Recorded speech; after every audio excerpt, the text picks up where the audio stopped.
নমস্কার, সকলেই কেমন আছেন? আশা করছি সকলেই ভালো আছেন।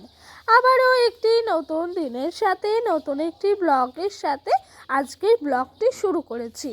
আজ হলো বৃহস্পতিবার, এখন বাজে ঘড়ির কাঁটায় ঠিক সকাল 6টা। এদিক দিয়ে ঘুমের থেকে উঠেই কিন্তু সকাল সকাল ফ্রেশ হয়ে নিয়ে বসিয়ে দিলাম চা। তবে চাটা বেশি বসাইনি, আমি মায়ের মতনই করেছি। খুব একটা বেশি করা হয়নি, ওই 2 কাপ মতো করলাম। এখন চায়ের জলটা টকবকিয়ে ফুটলো বটে, তবে ওই দিক দিয়ে আমি কিন্তু চাটা বসিয়ে দিয়ে ডোডোকে যাব মুখ ধোয়াতে। না হলে জানো তো, ওকে যদি এখন মুখ না ধোয়ায় অনেকটাই বেলা হয়ে যাবে, তাহলে তখন আর ব্রাশ করতেই চাইবে না। তো তোমাদের সঙ্গে গল্প করতে করতে ওই দেখো ওই দিক দিয়ে আমার কিন্তু চাটা হয়ে গেছে, আর ডোডোকে মুখ টুক ধুইয়ে এদিক দিয়ে নিয়ে চলে এসেছি। এখন ও পাশে দাঁড়িয়ে আছে, আমি চাটা ঢালতে ঢালতে।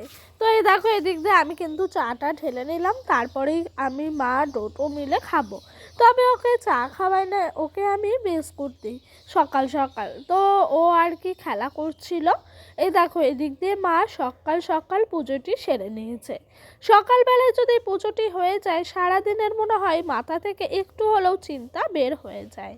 তবে মা পুজো দিয়েছে, এখন বৃহস্পতিবার, তার জন্য জানো তো পরেও একবার ঘট পাতবে। তো 2বার পুজো দেওয়াই হয় আমাদের বাড়িতে। আর এই দেখো ডোডো একটু পড়াশোনা করে নেওয়ার পর কি সুন্দর খেলা করছে। ওকে জিজ্ঞাসা করা হচ্ছে কি রান্না করছো, ও বলছে আলু সিদ্ধ রান্না করছি। ও আমার বাবার বাড়িতে আসলে পরে এরকমভাবে জানো তো হাঁড়ি কড়াই বাটি নিয়ে খেলতে ভীষণ পছন্দ করে। আর এই যে বোতলটি দেখতে পাচ্ছ, এখান থেকে বলছে তেল দিচ্ছি। ভীষণ মজার বিষয় বলো এগুলো। এরই মধ্যে প্রেশার কুকারে আলু তার সাথে মটর ভিজিয়ে একেবারে দিয়ে দিয়েছি। আজকে একটু ঘুগনি রান্না করব। প্রেশার কুকারে 2টো মতো সিটি দিয়েছি, তারপরে দেখো নামিয়েছি। মটরগুলো এতটাই ভালো ছিল, দেখো 2টো সিটিতে একেবারে গলে গেছে।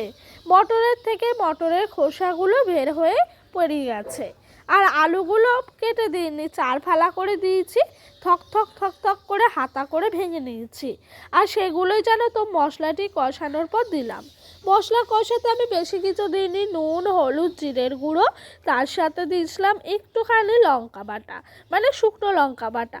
খুব একটা কালারটা আসেনি, তাই ভাবছি লাস্টে কাশ্মীরি লঙ্কার গুঁড়ো দেবো। এই দেখো আলুটাকে ম্যাশ করে তো আমি দিয়ে দিয়েছি, তারপরে কিন্তু ভালো করে কষিয়ে নেবো, দিয়ে ঘুগনির মটরটা দেবো। জানো তো আগে কেটে কেটে আলু রান্না করতাম ঘুগনি, খুব একটা টেস্টি লাগতো না। তবে একদিন এরকম ম্যাশ করে রান্না করেছি, বেশ টেস্টি লেগেছিল। তারপর থেকে আমি জানো তো আলু আর আমি কেটে কেটে দিই না, এরকম ম্যাশ করে দিই, একটু বেশ গা মাখা হয়, খেতেও কিন্তু অসম্ভবভাবে টেস্টি হয়। ওদিক দিয়ে খাওয়া দাওয়ার পর্ব শেষ হলো, আমি আর ডোডো খেয়ে নিয়েছি। তবে জানো তো 2টো মতো লুচি ছিল, আমি খেলাম, ডোডোকে দিইনি, বাসি লুচি তো সেই কারণে। তো ওকে একটু ঘুগনি দিয়ে মুড়ি দিয়ে মেখে খাইয়েছি, ও বেশ ভীষণ মজা করে ঘুগনিটি খেলো। আর এই দেখো এদিক দিয়ে আমি সোজা সমস্ত জিনিসপত্রগুলো মাজতে নিয়ে চলে এসেছি কলের পাড়ে। জানো তো বন্ধুরা, পারফেক্ট গৃহবধূ হতে পেরেছি কিনা জানি না, তবে আমি সবসময় সকল মানুষকে ভালো রাখার চেষ্টা করি। যেরকম ধরো শ্বশুরবাড়িতে থাকলেও সংসারের প্রতিটা কাজ করি, এবং যখন বাপের বাড়ি আসি তখনও কিন্তু যতটুকু পারি কাজ করে দেওয়ার চেষ্টা করি। আমি ভাবি যে শুয়ে বসে থাকার থেকে কাজ করলে অন্তত আমার আশেপাশের মানুষগুলো ভালো থাকবে। তার জন্য জানো তো শ্বশুরবাড়িতে অক্লান্ত সারাদিন পরিশ্রম করার পরও কখনো নিজের মধ্যে বিরক্তি ফিল করি না। তাই জানো তো আমি পারফেক্ট কিনা সত্যি বলতে জানি না, তবে হওয়ার চেষ্টা করি। আর কিন্তু আমি সবাইকে ভালো রাখারও চেষ্টা করি। ওদিক দিয়ে বাসনপত্রগুলো মেজে নিলাম, এদিক দিয়ে সোজা চলে এসেছি এঁচোড়টাকে কাটবো বলে। সেই যে আমি যেদিন এসেছিলাম মা নিয়ে এসেছিলো, তোমাদের দেখিয়েছিলাম না ব্লগে, ওই এঁচোড়টি। এই এঁচোড়টির দাম নিয়েছিল 20 টাকা মতো। প্রথমে জানেন তো এঁচোড়টাকে হাতে তেল বুলিয়ে নিয়েছিলাম, তারপর 2 ফালা করে 4 ফালা করে নিলাম, এরকম করে এঁচোড়টা কেটে নিচ্ছিলাম। তবে বটিটির ধার সেরকম নেই বলে এঁচোড় কাটাটিও তাড়াতাড়ি হচ্ছিল না, আস্তে ধীরেই কাটছিলাম, যেহেতু আমার এখন কাজের সেরকমভাবে কোনো তাড়া নাই। আর জানেন তো এঁচোড়টি কাটার আগে না ওই দেখেন ওইদিকে যে ভেন্ডিগুলো কেটে রেখে দিয়েছি কুচি কুচি করে।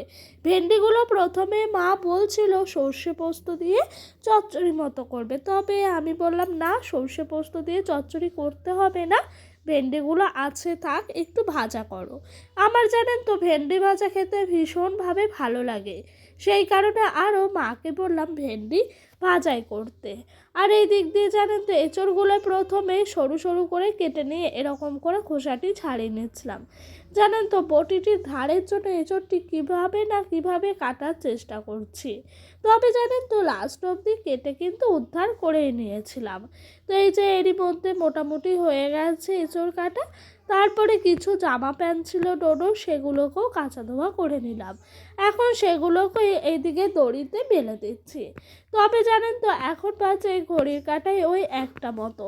ডোডোকে ওদিক দিয়ে মা স্নান করাচ্ছে, করানোর পর জামা প্যান্টগুলো খুলে ফেলা ছিল এক পাশে, সেগুলোকেই আমি এখন কাচা ধোয়া করে মেলে দিচ্ছি। দিক দিয়ে জানেন তো রান্না বান্নাগুলোও মোটামুটিভাবে শেষ হয়ে গেছে, তাই জানেন তো আজকে কাজকর্মগুলো একটু তাড়াতাড়ি হওয়ায় বসেও ছিলাম, বেশ ভাল লাগে যেদিন তাড়াতাড়ি করে রান্না বান্না সমস্ত কিছু হয়ে যায়। আচ্ছা, এক বন্ধু আমাকে বলেছেন তুমি কোথা থেকে এত সুন্দর মিউজিক নাও। আমি একটি অ্যাপের মাধ্যমে এই মিউজিকগুলো নেই, তবে ইউটিউব গাইডলাইনের বাইরে এইগুলো বলা বারণ আছে।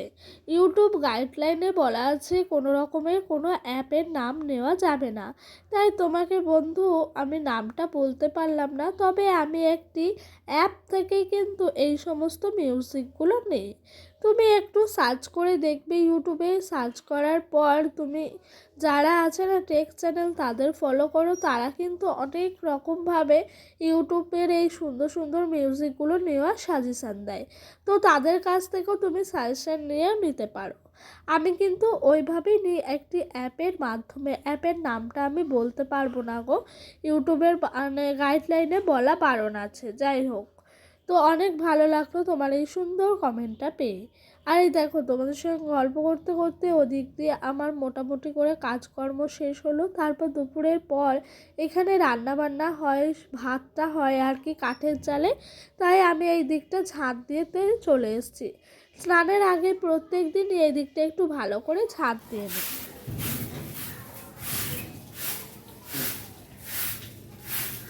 আর এই ঝাঁটটি দেওয়া হলেই কিন্তু আমি স্নানে যাব। ঝাঁট দেওয়া মানে মোটামুটিভাবে আমার কাজকর্ম শেষ। এদিক দিয়ে জল টিপে রাখেছিল আর আমি বালতিটি নিয়ে এখন ঢুকিয়ে দিচ্ছি স্নানের জন্য। ওদিক দিয়ে ডোডোর স্নান হয়ে গেছে, ও ঘরে বসে আছে। এরই মধ্যে আমি স্নানটি সেরে নেবো, তারপরে ওকে যাব খাওয়াতে। আচ্ছা, তারপরে আরেক বন্ধু আমায় কমেন্টে বলেছেন তুমি কোন জেলায় থাকো। আমি পূর্ব বর্ধমান জেলায় থাকি, আমার পূর্ব বর্ধমান জেলায় শ্বশুরবাড়ি এবং বাপের বাড়ি। তো আজকে মা রান্না করেছে, এই যে প্রথমেই রয়েছে ভাত, তবে এই হাঁড়িটা 1 হাঁড়ি ভর্তি ভাত দেখতে পাচ্ছেন, 1 হাঁড়ি ভর্তি এইরকমভাবে রান্না করা যায় না। বড় একটি হাঁড়িতে মা কাঠে রান্না করার পর এই হাঁড়িটাতে ঢেলে রেখে দেয়। আর এখানে রয়েছে এঁচোড়ের তরকারি, ভীষণ ভাল লাগে জানেন তো এই মায়ের হাতের এঁচোড়ের তরকারিটি।